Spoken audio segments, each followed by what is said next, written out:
Hi friends, मैं एक live YouTube channel में आप सभी का स्वागत है। और मैं आज की न्यू वीडियो लेके आया हूँ जो कि आप लोगों का एसएससी जीडी के लिए, ठीक है। एसएससी जीडी के लिए आप लोगों का इंपॉर्टेंट क्वेश्चन सब है। ये प्रीवियस ईयर क्वेश्चन है, ठीक है, जो आप लोगों को प्रीवियस ईयर में पूछा गया है। तो इससे संबंधित मैं क्वेश्चन सब लाया हूँ जो कि आप लोगों का बहुत ही इंपॉर्टेंट है, जो आप लोगों का 2023 आप लोगों का जनवरी में एग्जाम होने वाला है उसके लिए। तो यहाँ पर सबसे पहला नंबर क्वेश्चन क्या है? सबसे पहला नंबर क्वेश्चन है कि 25 पुस्तक का क्रय मूल्य और 20 पुस्तकों के विक्रय मूल्य के बराबर है, तो लाभ प्रतिशत क्या है ये पूछ रहा है। अगर आप लोग 25 पुस्तक कितना में खरीदते हो? 100 में खरीदते हो, ठीक है। मान लिया 100 रुपये में खरीदते हो 25 पुस्तक, और क्या कहते हैं और 20 पुस्तक अगर आप लोग 100 रुपये में बेचते हो तो आपका लाभ होगा ना। कितना का लाभ हो रहा है यहाँ पर? 5 का लाभ हो रहा है। कितना का लाभ हो रहा है? 5 का लाभ हो रहा है। क्यों बोले? क्योंकि आपने 25 तो पुस्तक खरीदे 100 रुपये में और बिक्री कितना में कर रहे हो? आप लोग 20 तो पुस्तक 10 मतलब 100 रुपये में बिक्री कर रहे हो, तो आपका लाभ तो 5 हो रहा है ना। कितना हो रहा है? 5 हो रहा है। तो ये समझना है आपको। जैसे आपका लाभ कितना हुआ? 5 हुआ, 5 लिख देना है। और नीचे देखिए 25 पुस्तकों का क्रय मूल्य 20 पुस्तकों के विक्रय मूल्य के बराबर है। 20 पुस्तकों की क्या है? विक्रय मूल्य के बराबर है, तो इसको नीचे लिख देना है। और जो कि हम लोग को प्रतिशत निकालना है, प्रतिशत पूछा है इसलिए हमेशा ऊपर क्या होता है? 100 होता है। तो इसको काट दीजिए। जैसे 0 0 काट दिया, 2 पचे कितना होता है? 10। तो पचे पचे कितना होना चाहिए? 25 होना चाहिए। तो 25 ऑप्शन नंबर कौन सा? ऑप्शन नंबर एकदम सही हो जाएगा। 2 नंबर क्वेश्चन क्या है? 2 नंबर है निम्नलिखित में से कौन सी संख्या 9 और 11 से पूर्णतः विभाज्य है?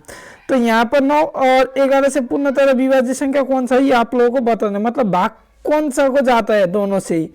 तो देखिए जब 9 से किसी संख्या को भाग दोगे तो क्या करना होगा? जैसे देख सकते हो कि आप सब 81 हो गया, इसको 9 से भागा जाता है ना। अगर हम सबको पहाड़ा पता नहीं होता तो भी हम सब क्या कहते हैं, इसको जाता है या नहीं जाता ये हमको पता चल जाता है। क्यों पता चल जाता है? क्योंकि ये दोनों को जोड़ देना है। कितना हो रहा है? दोनों को जोड़ने से 9 हो रहा है। 9 का टेबल में 9 आता है, यहाँ आता है, तो हो गया।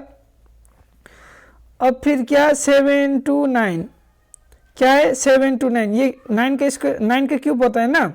अगर ये 7 to 9 है तो 9 से भागा जाएगा या नहीं जाएगा? कैसे करके पता करेंगे? ये सभी को जोड़ दीजिए। कितना हो रहा है? 7 2 9 प्लस 9 कितना हो रहा है? 18 हो रहा है। 9 का पहाड़ा में आता है, मतलब इसको भी 9 से भागा चला जाएगा। तो वही तो बोल रहा है कि इससे इन दोनों से विभाज्य है कौन सा संख्या? तो दोनों से कौन सा संख्या विभाज्य कैसे करके पता चलेगा? सभी को जोड़ दीजिए। अभी 8 2 कितना होता है? 10 10 ना, 5 2 1 कितना होता है? 10 10 10 20 हो गया। फिर 5 और 2 कितना होता है? 7 होता है। तो 20 और 7 कितना होता है? 27। तो 9 का पहाड़ा में 27 आता है, यहाँ आता है। तो यहाँ पर भी देख लेते हैं एक बार। 4 3 कितना?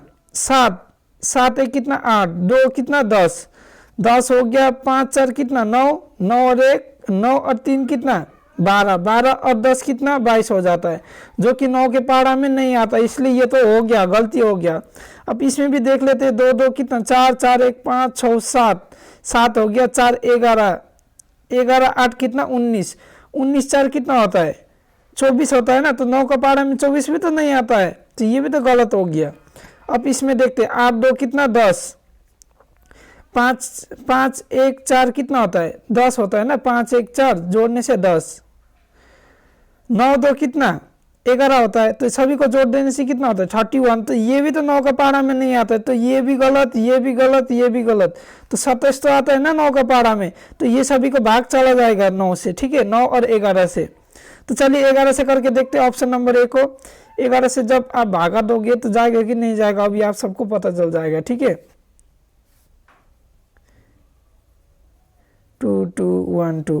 तो चलिए इसको कितना बार में? 6 बार में। चलो 6 बार में करके देखते हैं कितना बचा। अभी 9 बचा ना। 75 से 66 को माइनस करने से अभी ये 8 उतार दीजिए।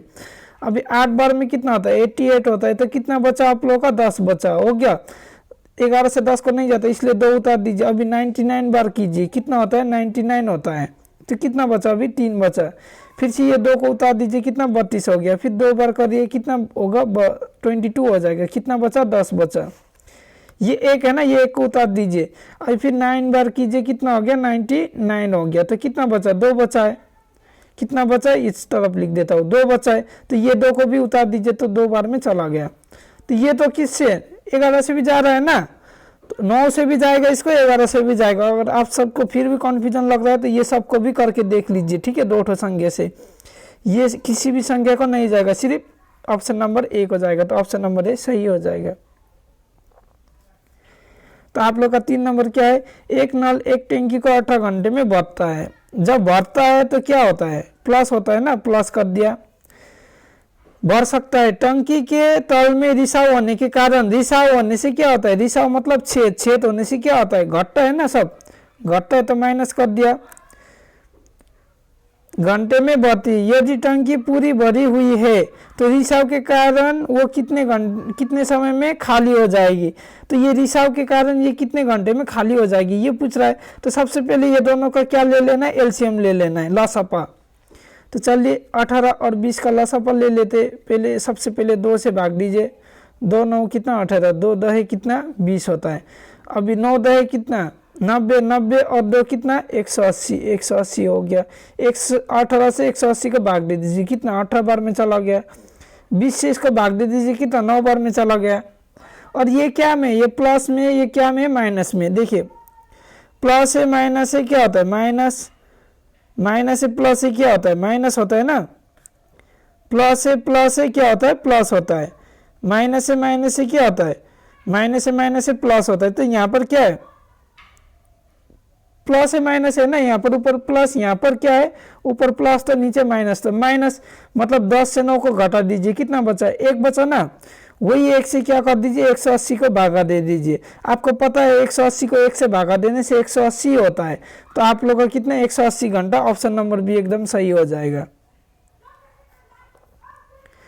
और 4 नंबर क्वेश्चन, यहाँ पर क्या है कि 12 संख्याओं का औसत कितना है, 9 है। यदि प्रत्येक संख्या को 2 से गुना किया जाए और उसमें 3 जोड़ा जाए तो संख्याओं के नए समूह का औसत क्या होगा। तो इसके लिए आपको ज्यादातर कुछ नहीं करना है। देखिए 12 संख्याओं का औसत कितना है, 9 है ना। यदि प्रत्येक संख्या में 2 से गुना किया जाए और उसमें 3 जोड़ा जाए तो इसमें क्या करना है, प्रत्येक संख्या, यहाँ पर हम लोग का संख्या बोला है, संख्या से नहीं करना है, आप लोग को औसत से करना है। जैसे औसत कितना है इसका 9 है, तो प्रत्येक संख्या में कितना 2 से गुना किया जाए तो इसके साथ 2 से गुना कर देना है और उसमें 3 जोड़ा जाए, मतलब इसमें 3 जोड़ देना है। तो आप लोग का आंसर चला आएगा। 9 दुगुने कितना 18, 18 प्लस 3 कितना होता है 21 हो जाता है। तो आप लोग का तो समुच्चय का औसत क्या होगा 21 होगा। अगर आप सबको ये यकीन नहीं आ रहा है कि इतना छोटा में आंसर हो गया तो आप सब इसको बड़ा करके आप सब ट्राई भी कर सकते हो, ठीक है। लेकिन मुझे ये शॉर्टकट ट्रिक से आप लोग को बताना था इसलिए मैंने ये बता दिया। तो आप सब अगर लग रहा है कि लॉन्ग कट से होगा तो ठीक है, आप लोग लॉन्ग कट से भी कर सकते हैं। आंसर आप लोग का 21 ही चला आएगा। मैं इतना चाहता हूँ कि आप लोग का टाइम बचे इसलिए मैंने शॉर्टकट में दिखा दिया। ओके, यहाँ पर क्या लिखा है, एक बस 40 किलोमीटर प्रति घंटा की औसत गति से ए से बी की दूरी तय करती है और 60 किलोमीटर प्रति घंटा की औसत गति से वापस आती है। तो पूरी यात्रा में बस की औसत गति कितना है ये आप लोग को पूछा है। देखिए जब भी आप लोग को दोनों औसत गति दिया हो और आप लोग को पूरी यात्रा की औसत गति पूछा हो तो आप लोग को क्या करना है, कुछ नहीं करना है, 2 गुणन ए गुणन बी कर देना है और ए प्लस बी कर देना है। यही कर देना है, बस आप सबका आंसर आ जाएगा। जैसे यहाँ पर ए मतलब कितना है 40 है ना, ए मतलब 40 लिख दिया, ठीक है। बी मतलब कितना है 60 है, ठीक है। और 2 है ना, गुना 2 है तो इस तरफ भी लिखने से कोई बात नहीं होगा, ठीक है। और दोनों ए और बी को जोड़ दीजिए, मतलब ए कितना है 40 है, बी कितना है 60 है, तो ये दोनों को जोड़ दीजिए, कितना हो रहा है। चलिए इस तरफ लिख लेता हूँ, 40 गुना 60 गुना 2 ना, नीचे जोड़ने से कितना होता है 100 होता है। तो 100 लिख दिया, 0 0 काट दिया, 0 0 काट दिया। 6 दुगुने कितना होता है 12, 12 चौकी कितना 12 चौकी 48 होता है। तो 48 किलोमीटर आप लोग का प्रति घंटा कहाँ पर है, ऑप्शन नंबर सी एकदम सही हो जाएगा। तो फ्रेंड्स मैं आशा करता हूँ आप सबको ये वीडियो अच्छा लगा है। अगर अच्छा लगा है तो आप सब ये वीडियो को लाइक कर सकते हैं, सब्सक्राइब कर सकते हैं, जिससे मुझे और भी मोटिवेशन मिलता रहेगा, जिससे कि मैं और भी अच्छा वीडियो बनाते रहूँगा। तो फ्रेंड्स बस आज के लिए इतना ही, मिलेंगे नेक्स्ट वीडियो में। तभी तक के लिए थैंक यू, धन्यवाद, जय हिंद।